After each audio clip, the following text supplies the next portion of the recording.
Welcome everyone back to another DBZ Dokkan Battle video. My name is DFree. Here today we are going to go ahead and talk about the 5 free-to-play units that have their own specific orbs that start out as being monocolored leaders. Then apparently Extreme Z Awaken gives them access to category leaders, at least a couple of them. Have no idea what to call them, but they are the free 5, color wheel units. So anyways, hope you guys enjoy. Of course, subscribe if you are new for more content. So this one is out. It should be coming out today.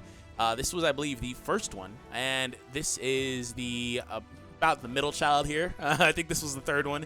Then Bulma, I believe, was second. I could be getting Goku Jr. and Bulma inversed. Otherwise, Piccolo is the second to latest one after this one. So, anyways, like I said, they're all free to play. They all have their own farmable events where you farm the unit and their orbs. They also have access to, some of which have access to Extreme Z Awaken events.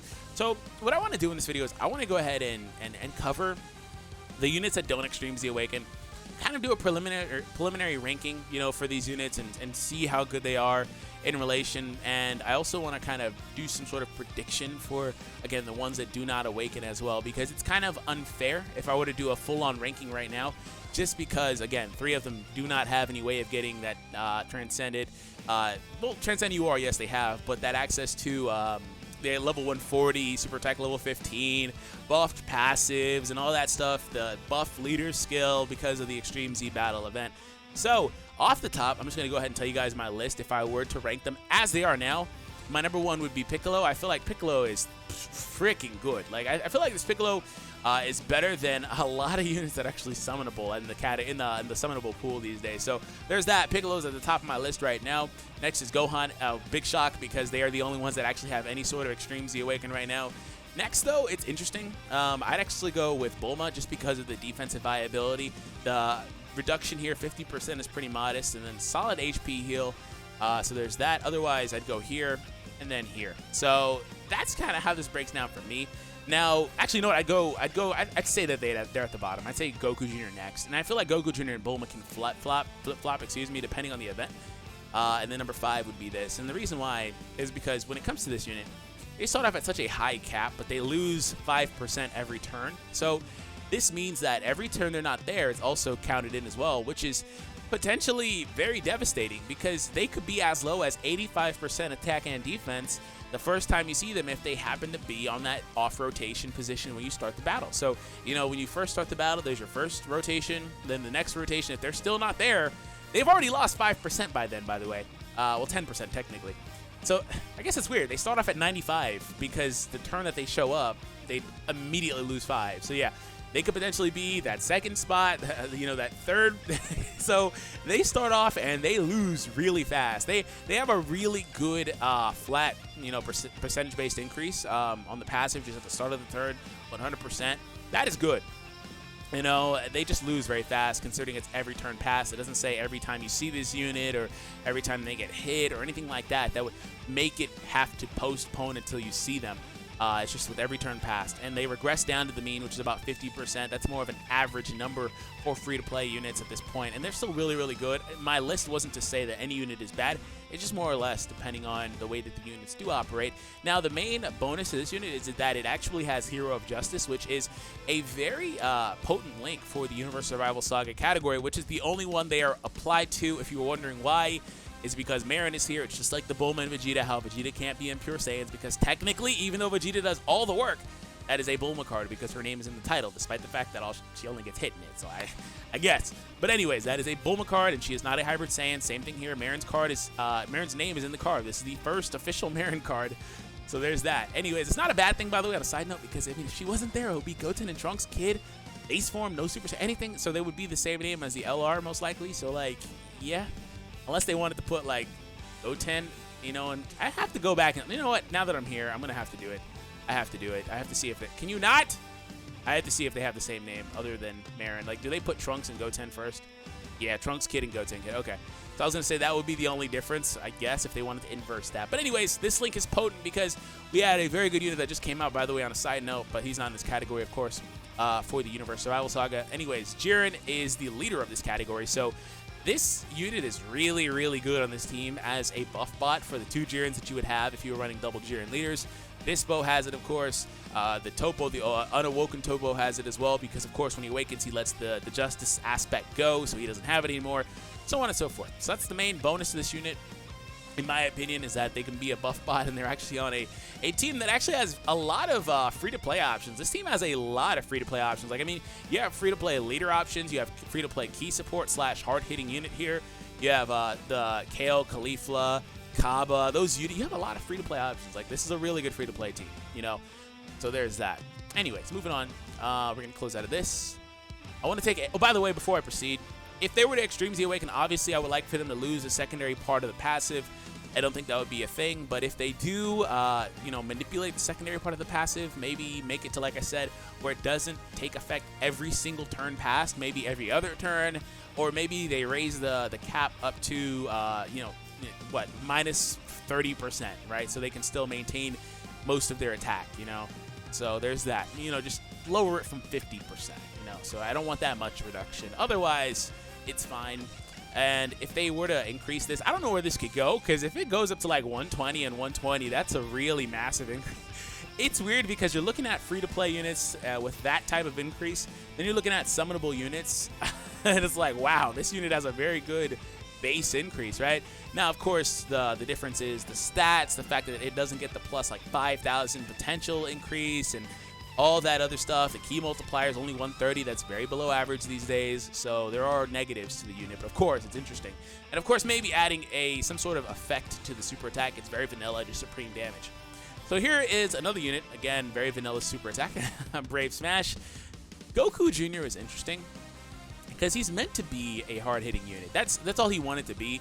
While the Bulma variant, again, they came out, I can't remember exactly what order, but she was meant to be a defensive unit, he was an offensive unit. So attack plus 40%, plus a 70% chance to get an extra 40% boost, and a defense minus 40% when performing a super attack. So he loses 40% of his defense when he performs a super. He gets up to 80% attack, and he's good to go, right? Things like critical hits, of course, he's hitting for 1,000,000+ damage in different scenarios, you know, stuff like that. So he is a really, really, really solid unit. Best thing about him link-wise is that he has access to the standard Super Saiyan package, Golden Warrior and Super Saiyan. He also from there picks up Saiyan Lineage and Shattering the Limit. He's not a bad unit by any means, which is why I said my list isn't to say this unit's bad or anything like that. It was just, you know, I have to put him in an order if I'm going to. So he's a really good unit. If it was up to me, right, I would just really just change these boosts to being 60 and probably reduce this or get rid of it entirely. Of course, keep in mind, they could also add some sort of effect like a 3-turn attack raise on the super attack. That would also fit well with the way that the unit functions. He's kind of an all-or-nothing unit, loses defense, gains attack. And they could also add, you know, some other effects on here, give him self-sufficiency or things like that. But he's very vanilla as a unit just in general. There's not a whole lot that needs to be done to make him a lot better or function better in the way that he would. Of course, keep in mind, they would pick up the super attack level 15 and level 140 and increase stats and all that stuff. So he would be better even if these percentage increases do not jump too much. And again, you're looking at, if you bump these both to 60%, I don't think they're going to do anything as ambiguous as 80% or anything like that. I think that's too much, because then you're starting to look at it like, oh, he's getting 160%, you know, things like that. But if you bump these to 60, you go back to what I was just talking about with this unit, and you're like, okay, well, 120. All right, 120 is actually a really good number. Again, factoring in maybe an effect here that gives him a little bit more additional damage, factoring in critical hits in the potential system or additional hits in the potential system, despite the fact that they would reduce the defense. You know, little things like that. He can be a very hard-hitting unit and be a very damaging unit. So moving on, Gohan, he's fine. He doesn't really need me to talk about him. But if you want to use him as a barometer, right, I'm not talking about leader skills because I don't know what they would do with those other units, but he picks up an effect. He did not previously have one, right? Raises allies' attack. His stuff goes up by 1% here. Now, 1% doesn't seem like a lot, but that's a lot when you're getting a host of orbs, so that's a lot. And also, he gets 7% versus 5 per rainbow. Also, one more additional key, so he gets a ton better post-awakening with the Extreme Z Awaken. And another barometer, another unit that doesn't need me to talk about him a whole lot. Piccolo is the lone exemption from this, or exception from this, because of the fact he has a transformation, which could be something entirely different. I didn't really factor in the fact that maybe these units, when they Extreme Z Awaken, would get a transformation or anything like that. I don't think that's a thing. They don't really change the cards a whole lot. Piccolo had it naturally. But even with the Extreme Z Awaken on the transformed unit, his passive is only 70%, right? 70% attack and defense. He, of course, gets more attack here, and then, you know, additional key HP. This unit is busted, right? So this is why I'm saying, like, I don't think they're going to go past a certain threshold of attack increase or defense increase. Naturally, Piccolo only gets 60 and 60. Again, despite the fact he gets 12% more attack. So we'll see what happens. He also raises his defense by 30% for 1 turn, which is interesting because he doesn't raise his defense with the additional orb, but he does raise it from the super attack. So Piccolo's really good. Like, he's really, really good. Now, speaking of defense, we have a defensive unit. The only one in this whole list that is a specialty unit for defense. She does supreme damage, right? Recovers 7,777 HP per rainbow key sphere obtained, and a great chance to reduce damage received by 50%. Great chance equates to 70% chance. Now, keep in mind, this Bulma is not like a lot of other units that tank like that in the game. She actually does this on a per attack basis, which means if she gets hit like 10 times, there are going to be some where she does not reduce the damage incoming. So it's a great chance it is on a per attack basis. It says right here also to back me up, each time she's attacked. I've experienced that myself. So that's how this unit works. Of course, I will bring it up again, but she could also pick up some sort of effect on her super attack, maybe an increase on defense or an increase on attack. But I feel like where the game is now, you can't just be a specialty defense unit and really, really, really excel in a lot of the content unless the rest of the team is very good output-wise. So she would want at least maybe, you know, at least a base like 40% attack and defense. Just give her that, because the increase to defense allows her to tank respectably well, even if her passive is not active in certain scenarios. Also, the attack allows her to hit, again, respectably well. She'd be fine, and you'd be good to go as far as that's concerned. Also, the 7,700, I feel like that, I think she's a really good facsimile of Piccolo, actually, aside from the offense. I feel like that can see a pretty massive buff. I mean, look at Piccolo here, excuse me. He's doing 15 pre-Extreme Z and then 18 post. So, like, she could at least, and that's per rainbow orb obtained. So she's like, she's doing the same thing, just a lot worse. So she could see an increase up to like 12, maybe even 15 if they want to be generous. You know, I'd say 10 to 12, honestly, with an increase to defense or attack or things like that. Maybe she reduces, maybe they just keep her the same, you know, 10 to 12, maybe even 15K, and then she reduces up to 70% received and they don't do anything else. I guess that would be fair, right? It's just kind of a waste to have a unit with SA 15 and have no sort of offensive output other than that. Maybe she raises their attack via super attack and that's how she gets her offensive output. I don't know. But that's what I would think for these units. Again, my list was Piccolo, then Gohan, and then, like I said, I felt like the Goku Jr. and the Bulma could be inversed in any way, depending on the event that you need them for. But Goku Jr.